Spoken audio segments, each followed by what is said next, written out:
पूजनीय संत समाज देवी और देवता सुने समझे विचार करे और अपना कल्याण करे। नमो नमो गुरुदेव जो साधु स्वरूपी देव, आदि अंत गुण काल के जान निहारो भेव। ये संसार के अंदर जो है मच्छंदर नाथ गुरु जी के कहते हैं कि मछली से पैदा हुए, और हनुमान जी के वो लड़का मोरध्वज थे मकरध्वज, कहते हैं कि वो भी मछली से पैदा हुआ। ये जो है कहने की बात है, ऐसा होता नहीं है। जिसके माता पिता के पता न लगता है उसके विषय में कुछ भी कहानी जोड़ दिया जाता है। ये देश अनेक साल गुलाम था, अनेक हजारों वर्ष गुलाम था। इसके जो है इतिहास के इतना धर्म ग्रंथ सतग्रंथ और इतिहास को असंस्कृति के बर्बाद किया गया, ये कुछ भी करा देंगे या कुछ भी कर देंगे। इसलिए संसार के अंदर भगवान राम जो है सीता के स्वयंवर में कहते हैं कि संसार के अंदर बिना माता पिता के किसी के पैदाइश नहीं होता।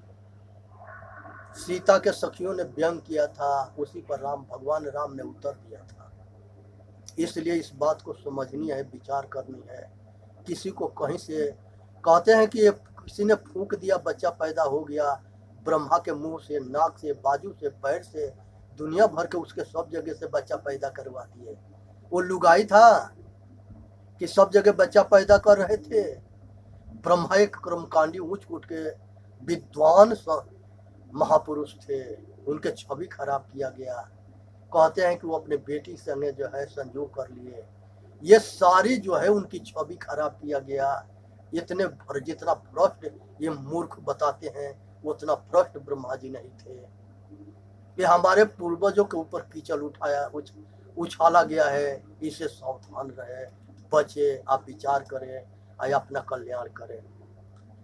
संसार के अंदर जो है सतगुरु कबीर साहब को कहते हैं कि तारा तालाब पर आकाश से उतरे। ऐसा कभी नहीं हो सकता है। किसी ने जन्मा करके और तालाब पर रख दिया तो इससे महत्व कम ना होता है। सतगुरु जो है नीरू नीमा की यहाँ पालन पोषण हुआ था, लेकिन बहुत महान थे। उनका बीजक ग्रंथ है और उनकी महानता आज संसार के पीएचडी करने वाले लोग उनके जो है वाणी पर विचार करते हैं और सभी जगह पढ़ाया जाता है। अब पूरा वर्ल्ड में उनकी वाणी के जो है संग्रह करके उपदेश के रूप में आचरण में ढाल के लोग अपना कल्याण करते हैं, क्योंकि बहुत ऊंच कोट के ग्रंथ है बीजक। संसार के अगर एक बीजक ऐसा ग्रंथ है, एक कृष्ण गीता ऐसे ग्रंथ है, शिव सूत्र ऐसा ग्रंथ है कि जिसको पढ़ने से आदमी के 75% अंधकार खत्म हो जाएगा, मात्र 25% बच जाएगा। तो इसलिए जो है इसको समझनी है, अब विचार करनी है, अपना कल्याण करना है। बहुत गांव में जो है डीह होते हैं, डिहाइन होती है, काली माई होती है, बरहम बाबा होते हैं, जीन बाबा होता है। इस तरह से कुछ पेड़ के पौधा के, और कहते हैं कि पेड़ में पत्ते पत्ते में देवता रहता है। जिस समय हाथी के पिलवान उसको काट के हाथी के खियाता है, वो सारे खा के टट्टी बना देता है, तो वो देवता टट्टी बन गए।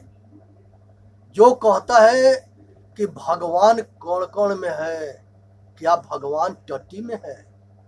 भगवान शैतानन में है, भगवान इंसानन में है। भगवान जो है जितनी जो है सब घटवासी में है, लेकिन उसके समझने का तरीका अलग है। जड़ जड़ होता है या चेतन चेतन होता है, तो इसलिए जड़ चेतन के ज्ञान होना बहुत जरूरी है। कृष्ण भगवान जो है पांडवों के कहे थे कि उत्तराखंड के पहाड़ी में ऐसा संत मिलेगा जो संत तुमको तत्व बोध करा देगा, तत्व के ज्ञान करा देगा। वो पंच महाभूत के तत्व ठीक से उसके प्रकृति के ज्ञान हो जाना, यही तत्व ज्ञान है। आत्म ज्ञान हो जाना, यही ब्रह्म ज्ञान है। तो ये दो ज्ञान है, परा और अपरा। ये संसार अपरा है, अचेतन आत्मा के ज्ञान परा है। ये सबसे परे है, इसको जानना है।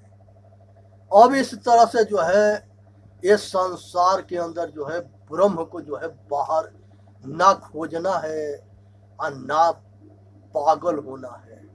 आकाश के में ना ढूंढना है, पाताल में ना ढूंढना है, जंगल झाड़ में ना ढूंढना है। ये आत्मा को ब्रह्म कहा गया है। जो जहां है अपने आत्मा को जान जाए वो ब्रह्म को जान गया। इसको इस तरह से कहा गया है, जानत तुम ही हो जाई, आ जो जानत सोई देत जनाई। जो जानता है वो दूसरे को जना देता है, लेकिन वो अपने में जानता है, बाहर नहीं जानता है। इसलिए बाहर मुखी प्रकृति को जानते हैं। ये हमारे जितने ज्ञान इंद्रिया है, इससे हम जो कुछ जानेंगे वो सब बाहर को जानेंगे। भगवान राम कहते हैं, गो गोचर जहाँ लग मन जाई, सो सब जानो माया भाई। ये पांचों इंद्रिया से जो कुछ जानते हो ये सब कुछ माया है। ये शरीर भी माया है, लेकिन घट घट में हृदय में निवास करने वाला चेतन है, उसको तुम अगर उसके प्रगट करके देखना चाहोगे तो नहीं देख सकते। इसलिए कि ये आंख के देखने की शक्ति वही देता है।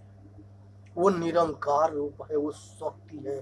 जैसे बाहर बिजली होती है, वो बहुत बड़ी शक्ति होती है, अगर उससे तन को संपर्क होगा जान ले लेगी।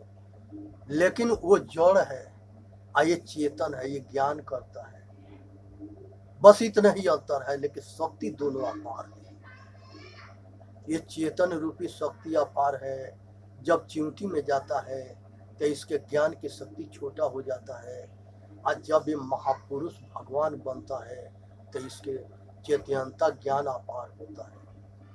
इसलिए इसको ठीक से समझनी है, विचार करनी है और अपना कल्याण करना है। और ये संसार के अंदर जो है किसी पेड़ में घंटा बांध देना, वहाँ धागा बांध देना और उसके पास बैठ के दांत चिदोरना, ये मूर्खता नहीं करनी है। ये जितने हमारे ऊपर शासन करते थे, ये मूर्ख बनाने में हमको कसर ना छोड़े। इनके पॉलिसी थी कि फूट डालो, राज करो, मूर्ख बनाओ और शासन करो, पैसा कमाओ।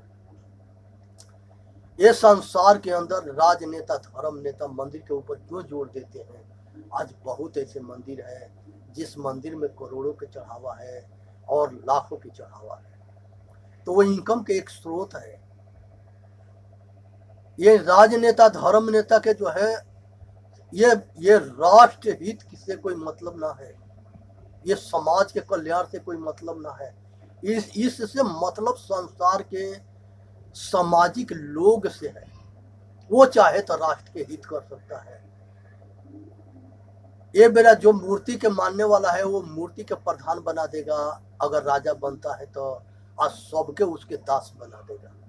लेकिन अगर वही आत्मज्ञानी अगर राजा बनेगा तो ये संसार में जितने विश्वविद्यालय होंगे सभी में कंपल्सरी आत्मज्ञान के उपदेश जो है लागू कर देगा। आज आत्मज्ञान के अभाव होने के वजह से ये संसार में भ्रष्टाचार बढ़ा है। आज संसद में और विधानसभा, लोकसभा में ये जैसे लड़ते हैं ऐसे जानवर भी ना लड़ते। ये कमी एक कारण अज्ञानता की वजह से है, क्योंकि आत्मज्ञान नहीं है। कृष्ण भगवान अगर कहते हैं गीता में कि हे अर्जुन, जो जान जाता है कि सब घट में वही परमात्मा है, वो किसी के संग दगा और किसी के दुख कैसे दे सकता है? यह अज्ञानता की वजह से सारी काम हो रही है। आज यही आत्मज्ञान के बल से ये भारत विश्व गुरु था। आज उसी की जरूरत है। हर आदमी को आत्मज्ञान होना जरूरी है। आज मनुष्य जो है अपने को जानने के लिए तैयार नहीं है, संसार को जानने के लिए तैयार है और संसार के कल्याण करता है अपना बैलेंस ना देखता है कि हमारा खाता बिल्कुल खाली है, ना पुण्य कर्म है और ना अगला जन्म जो है हम मनुष्य बनने के लायक हैं। अपने ऊपर विचार नहीं करता, क्योंकि धन के बल के विद्या के इस राजपाट ये सब के अहंकार उसको समझने ना देता है। कहते हैं कि पूर्व जन्म के पाप से हरि चर्चा न सुहाय, जिसके संस्कार पीछे के खोटे कर्म है और उसको किस्मत में दुख है, तो वो सत्य को कैसे समझ सकता है? नहीं समझ सकता। इसलिए जो है इस बात को समझना है, विचार करना है। जैसे हाथ की उंगली कोई बराबर ना है, उसी तरह से सब मनुष्य बराबर नहीं हो सकते।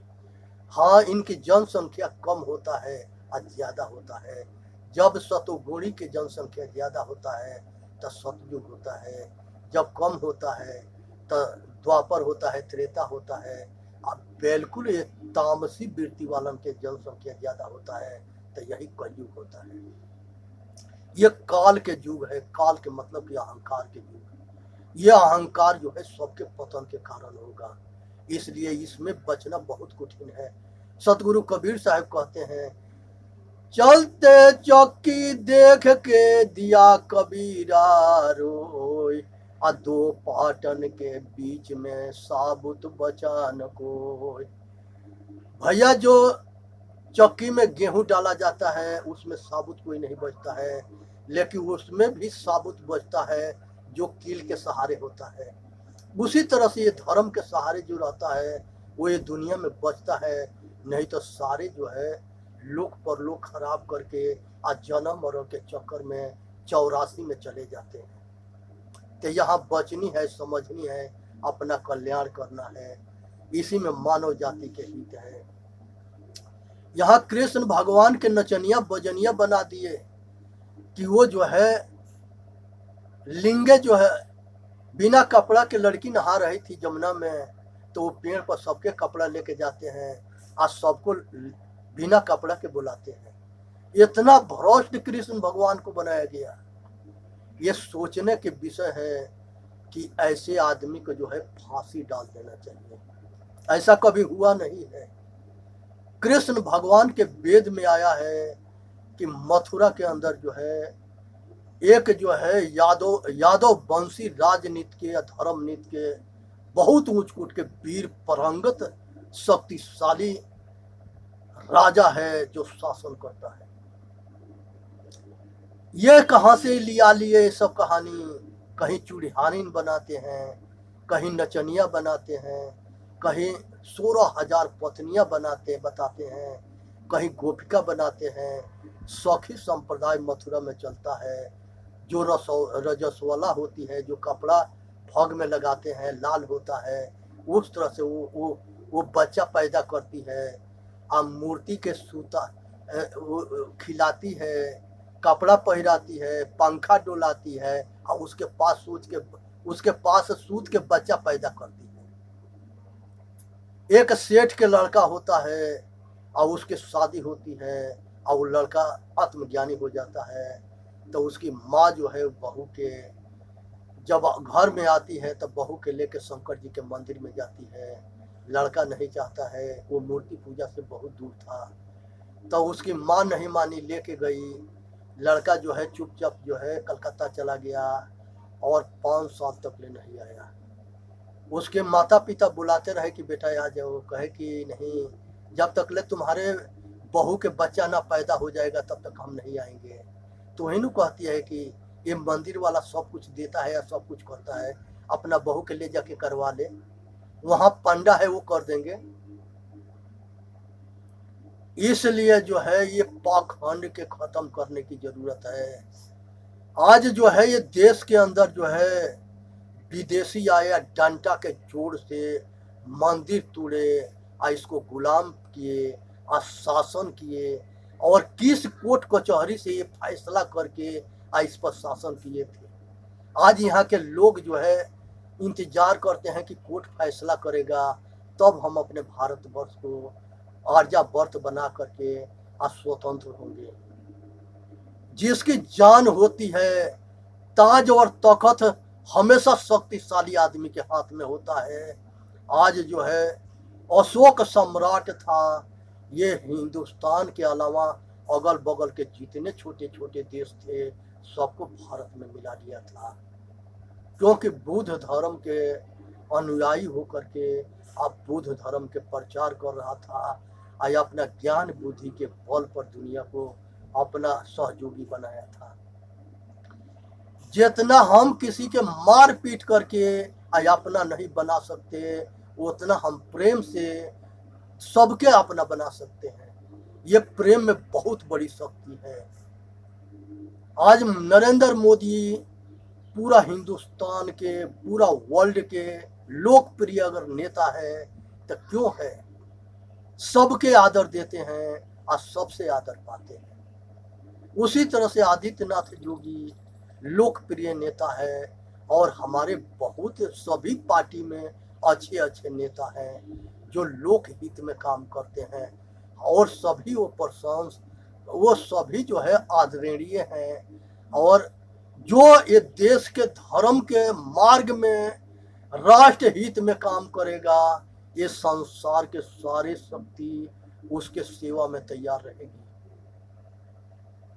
उस महापुरुष के कोई बाल न बांका कर सकता है, कुछ बिगाड़ ना सकता है। उसके जो ही धर्म की लड़ाई लड़ा है, चाहे शिव लड़े, चाहे दुर्गा लड़ी, चाहे विष्णु लड़े, चाहे कृष्ण लड़े, चाहे राम लड़े, संसार के सारे महापुरुषों को धर्म साथ दिया था और सभी महापुरुष साथ दिए थे। आज भी जरूरत है कि ये बहुत देर ना लगे, हमारे सभी भाई एक जो है प्लेटफॉर्म पर एक आवाज और एक बल से खड़ा होकर के आवाज उठा दे।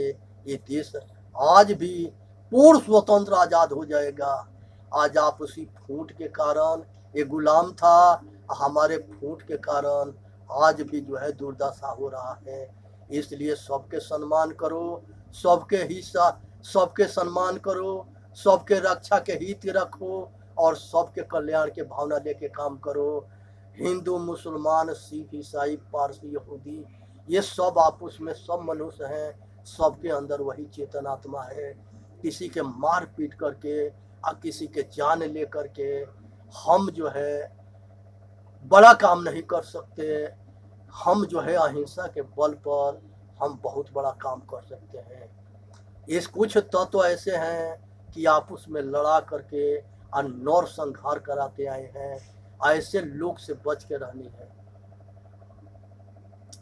ये जो है हमेशा पीछे थे, आज हैं, आगे होते रहेंगे। आज भी बहुत हैं, ये नहीं चाहते हैं कि ये भारत में शांति कायम हो, सुख कायम हो, सब जो है शांति सुख चैन के सांस ले सके और सब सुखी रह सके। वो हमेशा आग लगाने में और जलाने में मजा उनको आता है। वो सारे तामसी असुर और राक्षस हैं, उनसे बच के रहनी है। इसलिए जो है रावण के 10 गो सिर जो दिखाया गया, ये रावण के 10 गो सिर नहीं था, उसको 10 दिशाओं के ज्ञान था। उसकी माँ राक्षसी थी, उसके संस्कार जब जगता था तो वो जो है पाप कर्म करता था और पिता जो है धर्मात्मा थे। और जब उनके पिता के संस्कार जगता था तो ये अपार धर्म के भी काम करता था। तो ये हमारे ऊपर है कि हम अपने अंदर सतोगुण के और तमोगुण के, ये दोनों में किसके जो है श्रेय देते हैं और किसके जो है किसके श्रेय से कल्याण होता है और किसके श्रेय से हमारा विनाश होता है, वो चीज को समझने की जरूरत है। इसलिए जो है विचार करनी है, अपना कल्याण करना है। आज संसार के अंदर जो है जातिवाद, मजहबवाद, नीच ऊंच के भावना और संप्रदाय के दीवार इतनी बड़ी खड़ा हो गया कि इतने टाइटिल हो गया है कि आदमी को नहीं जानता कि ये कौन कहाँ है या क्या है, नहीं बता सकता। इतने कुछ टाइटिल हो गया, नाम के पीछे पूंछ लग गया। पहले के महापुरुषों के अंदर पूंछ नहीं लगता था, आगे पीछे नहीं कुछ लगता था।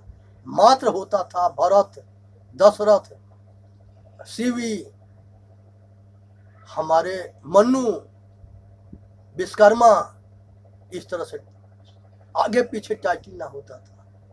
आए सभी महान पुरुष थे, राजा थे, ये चक्रवर्ती सम्राट थे।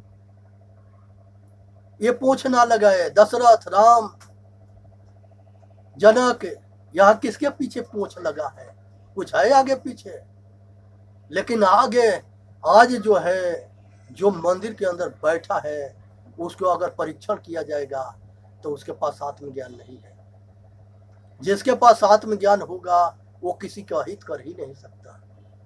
वो किसी के जो है ना मार सकता है और ना किसी के जो है दुख दे सकता है। जिसके आत्मज्ञान नहीं है वो अज्ञान दशा में है, वो कुछ भी कर देगा।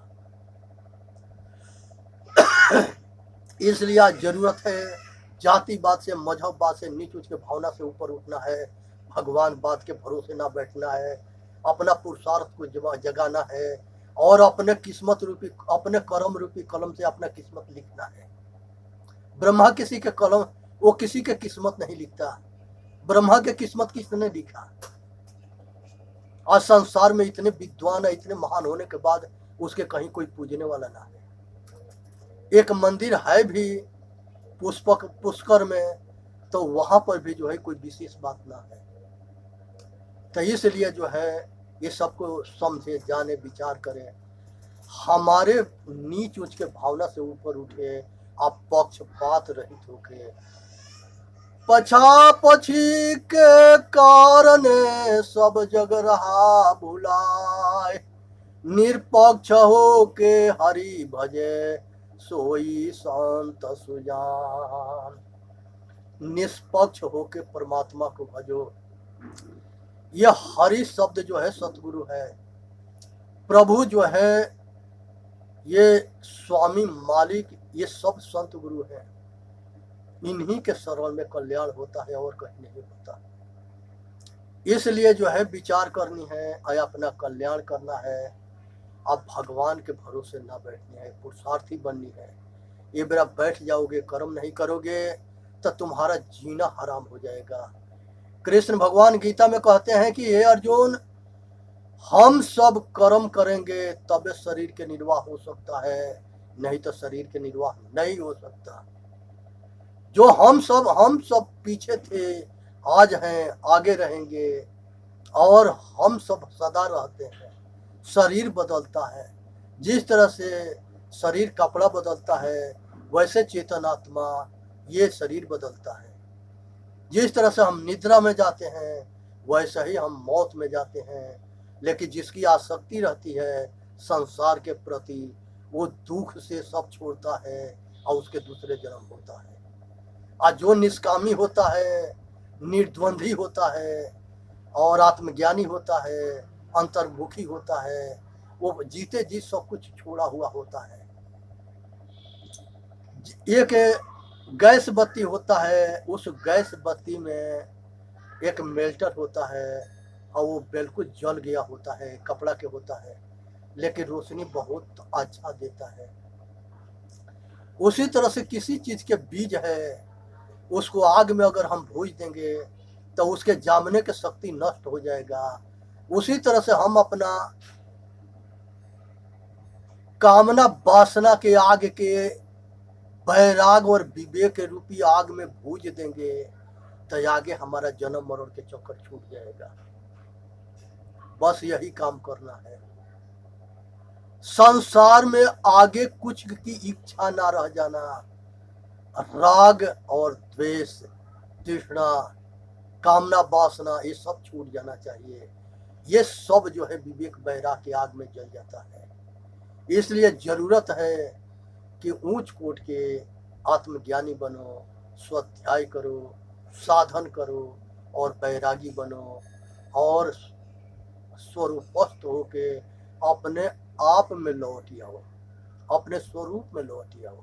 बस इतने काम करना है, फिर आगे जन्म नहीं होगा। आज संसार के सारे दुख से छूट जाओगे। यही बात सीधा बताने वाला कोई नहीं है।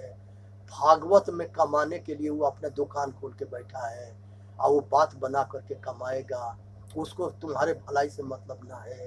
ये संसार के अंदर जितने भागवत करने वाले हैं, किसी ने गीता पर नहीं बोलता, किसी ने जो है आत्मज्ञान पर नहीं बोलता, पाखंड के बाद बोलता है, जिसे लोग मूर्ख बने। एक ही बात जो है अनादि काल से रटते आ रहा है, महापुरुषों के कहानी, और उसमें मिला करके और उसको दाल भात और सब्जी बना के खिचड़ी बनाया है। वही उसको नहीं छांट सकता है कि इसमें सत्य क्या है असत्य क्या है। बस उसको बिजनेस चलने से मतलब है।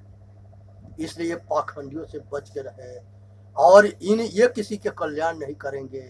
कल्याण अगर होगा तो अपने कर्म रूपी बल से होगा। चेतन जीव दुख मुक्त चैनल पर आके अपना कल्याण करे।